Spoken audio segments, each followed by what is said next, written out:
Hi, I'm Max Keiser. This is the Keiser Report. Yeah, we started the global insurrection against banker occupation. It takes many names now. Revolutions in Tunis, Cairo, Occupy Wall Street. But it started right here on this show, the global insurrection against banker occupation. Stacy Herbert, tell us more. Max, in fact, today is Occupy Keiser Report. I am occupying this set today. To occupy me, where are the handcuffs? Actually, Max, you have been drudged. Yes, Keiser Report made it to the front page of the Drudge Report. Roseanne Barr, behead bankers, rich who won't give up wealth.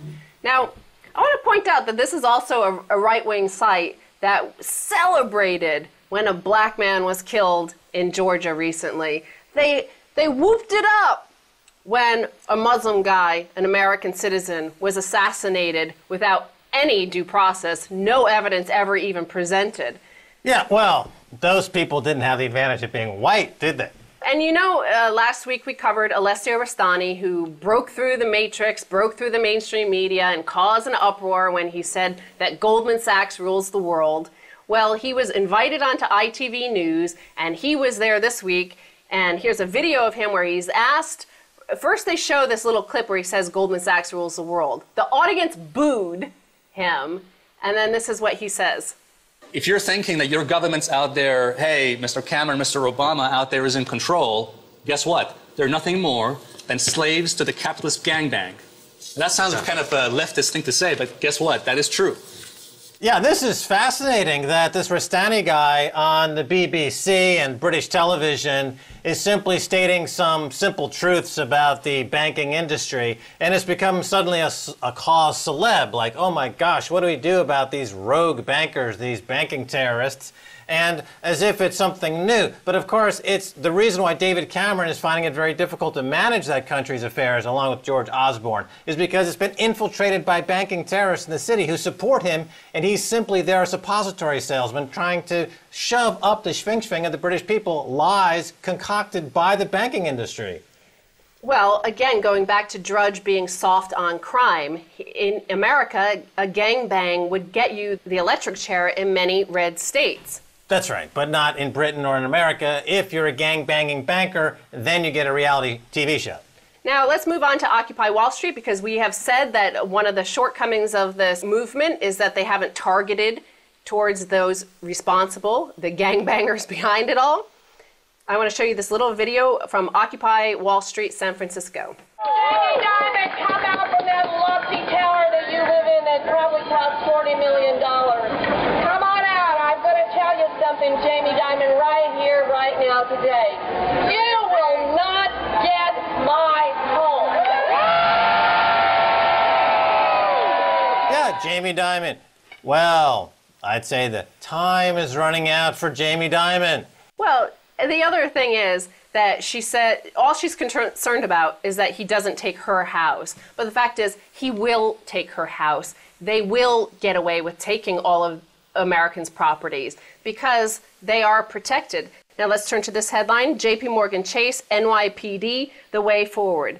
So JP Morgan Chase recently donated an unprecedented $4.6 million to the New York City Police Foundation. The gift was the largest in the history of the foundation and will enable the New York City Police Department to strengthen security in the Big Apple.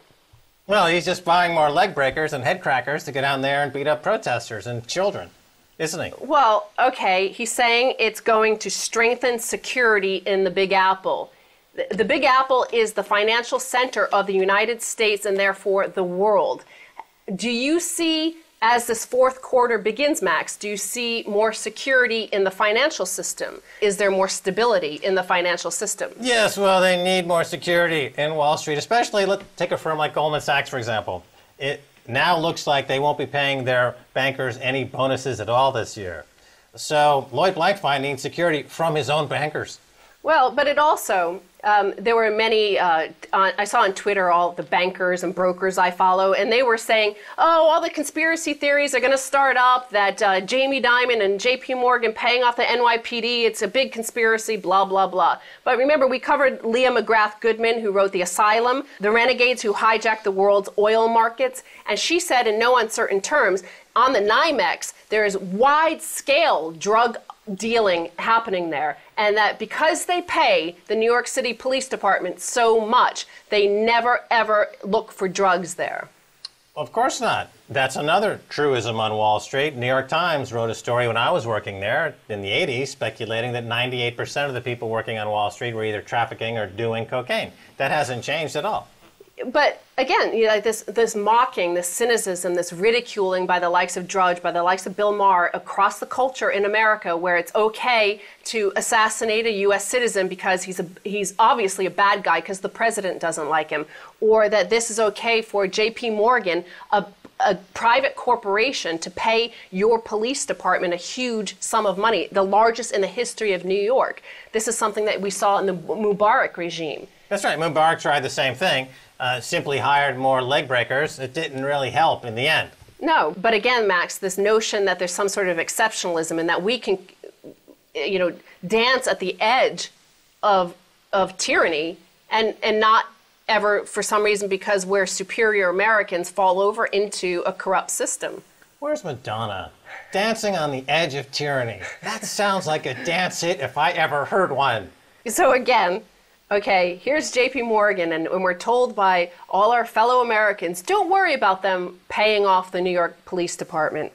Here's another headline regarding J.P. Morgan. The Anglo-American Precious Metals Derivatives Duopoly, Quarterly OCC Report. So this is from the U.S. Office of Currency Comptroller, and they've just issued their quarterly report on the derivatives exposure of U.S. banks and trusts.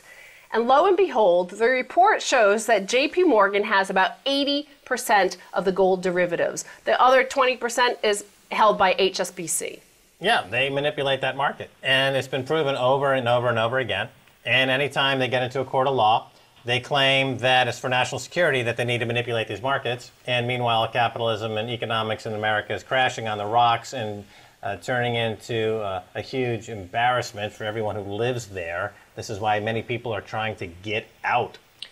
And again, bringing this back to J.P. Morgan and Occupy Wall Street and the cultural zeitgeist in America, Michael Moore famously said, oh, we need to end capitalism as they're outside of Occupy Wall Street. But is this capitalism that one of the most important markets in the world, one of the most important currency markets in the world, gold, is controlled by two entities? 100% of all the derivatives are controlled by two entities. Yeah, well, and why do they control gold and silver? Why do they monopolize gold and silver? Why do they have all of the buys and the sells on these markets and manipulate these prices every single day? Because the axiomatic flip side of gold and silver is the U.S. dollar.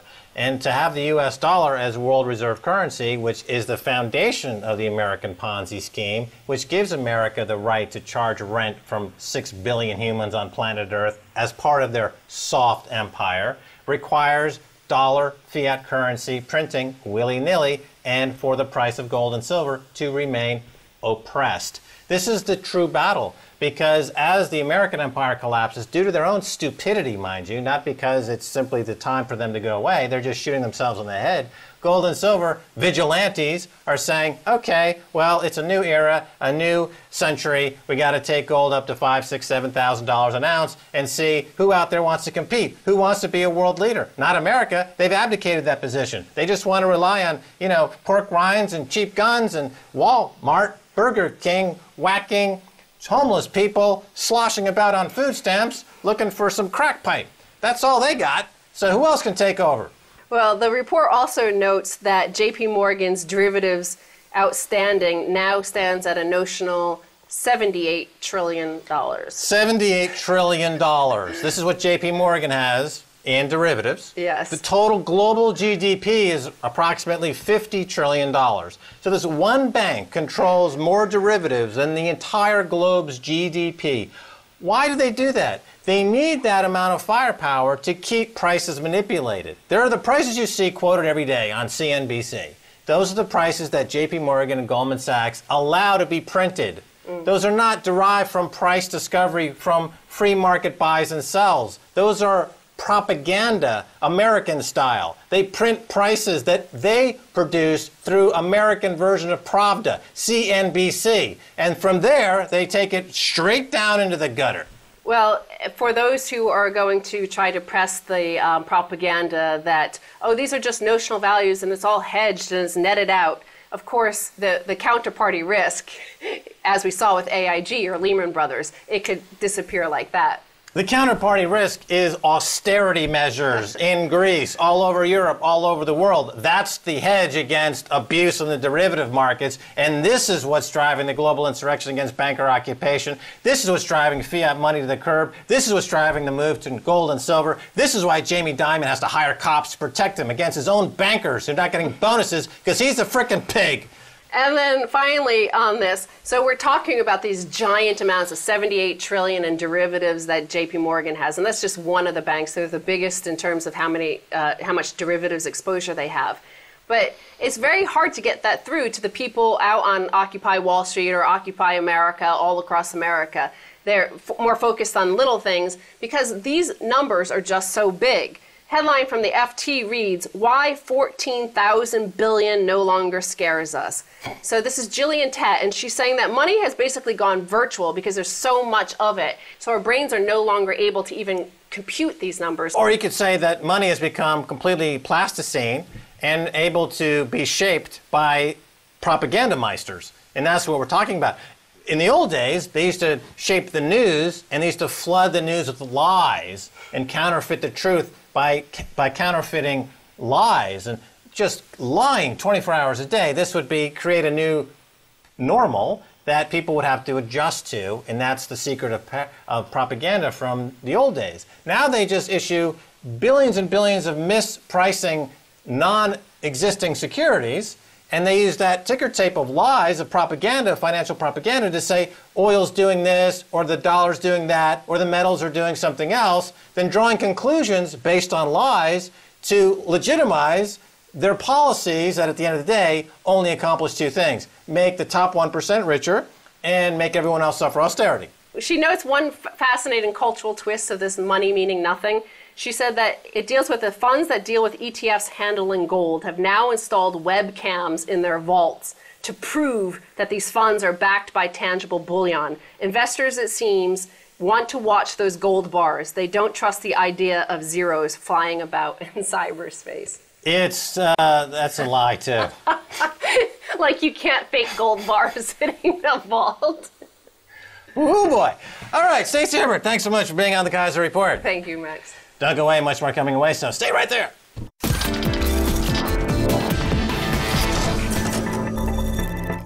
Welcome back to the Keiser Report. I'm Max Keiser. What a treat. This is the book. If you don't have this book already, you've got to get this book. The author, Satyajit Das, is with us here. Well, welcome to the Keiser Report. It's very nice to be with you. Nice of you to ask me. All right, so this is the book, Extreme Money. And it's a fantastic book because a lot of people say, the problem is you've got all these weapons of mass financial destruction. But that's a very obtuse phrase. They're not sure what that means. And yet here is a multiple hundred-page book that describes exactly this. Is it not the financialization of everything has created this bizarro world of extreme money? I think you've got to go back in time. Money used to be something really simple. It was basically a mechanism for exchange. You know, you wanted me to do something for you, paid me. I wanted you to do something, I paid you. The second thing was a store of value. So I saved, put the money away, could consume at a future date. Somewhere in the 70s and the early 80s, it went completely haywire. Right, but we know what happened in the 70s. The Black-Scholes option pricing formula came around. The option pricing formula for volatility was invented so that risk or volatility could be traded separately from reward, so to speak. That they kind of split the atom of capitalism. Where am I wrong in that thinking? I think you're right, but I think the risk comes second.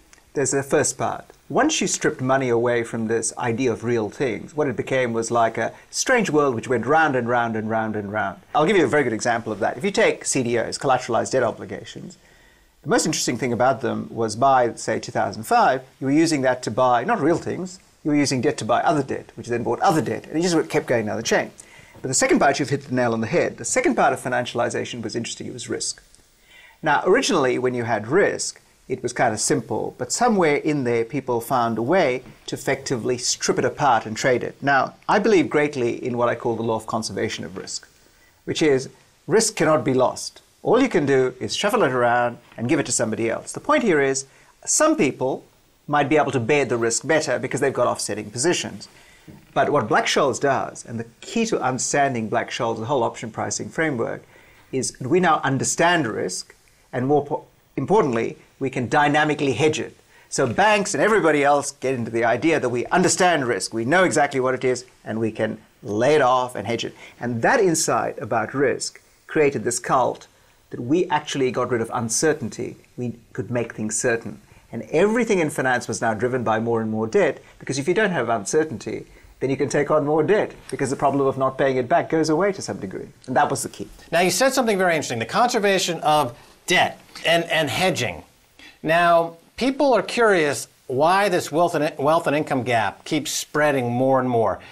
Can we say that those who are controlling the capital, they are creating the volatility, and yet they're completely hedged?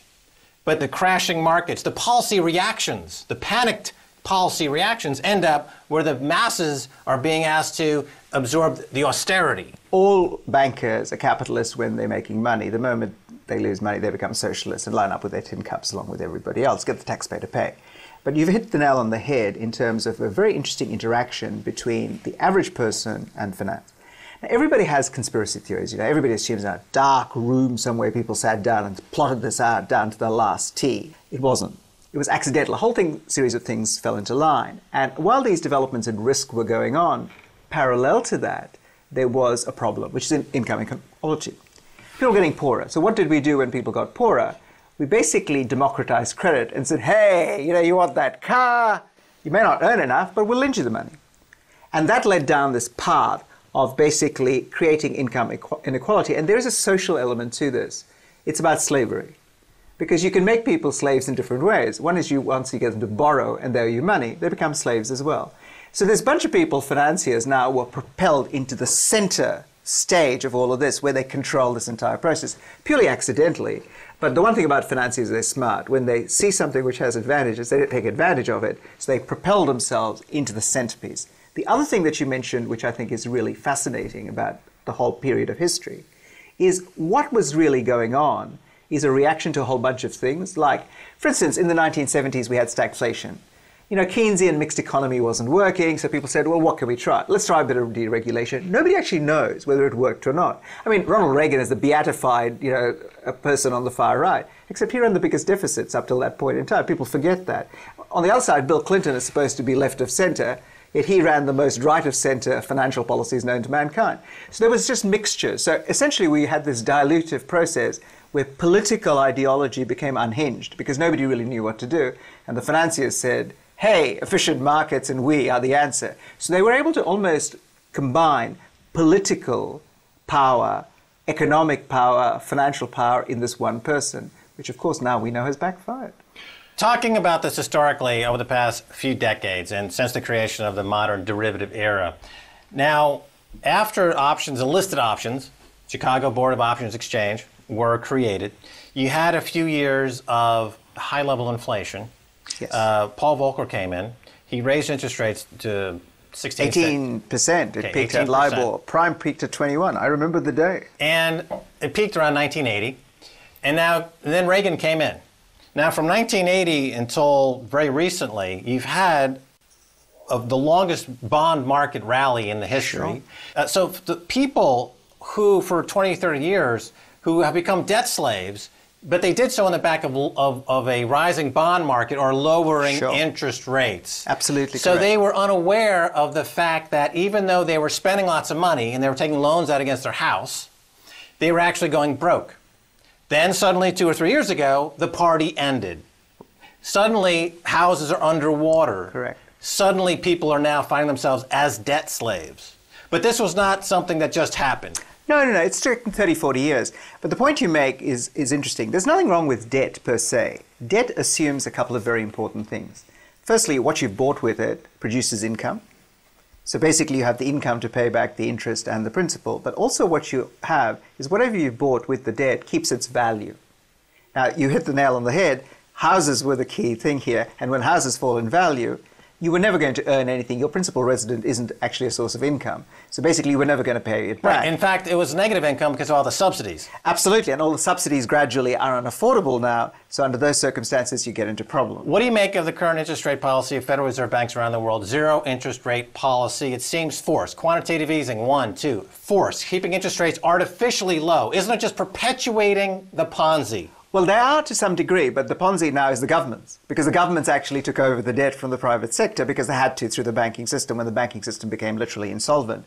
And now what we're seeing is a concerted effort by the central banks to keep interest rates low because they know, for instance, take Japan. It's got 200% debt to GDP, though that's gross debt, not net. But if you push up interest rates from 1% to 3%, well, Japan basically goes out the back door quicker than you can blink. So everybody actually has to keep interest rates. Now, the most interesting recent example is Ben Bernanke and the twist. But basically what he's doing is pulling down the long end of the curve. He's saying all sorts of things like mortgage refinancing. It's got nothing to do with mortgage refinancing. He wants to create greater capacity for the federal government to basically spend more money. I want to stick on this Fed thing for a second because the Fed under Greenspan and now with Bernanke has been completely politicized. And yet they're supposed to be independent. Occupy Wall Street is now beginning to be protest against the Fed. First they realized, you know what, it's not politics, it's the bankers. And then they realized, you know who's behind the bankers? It's the Fed bankers.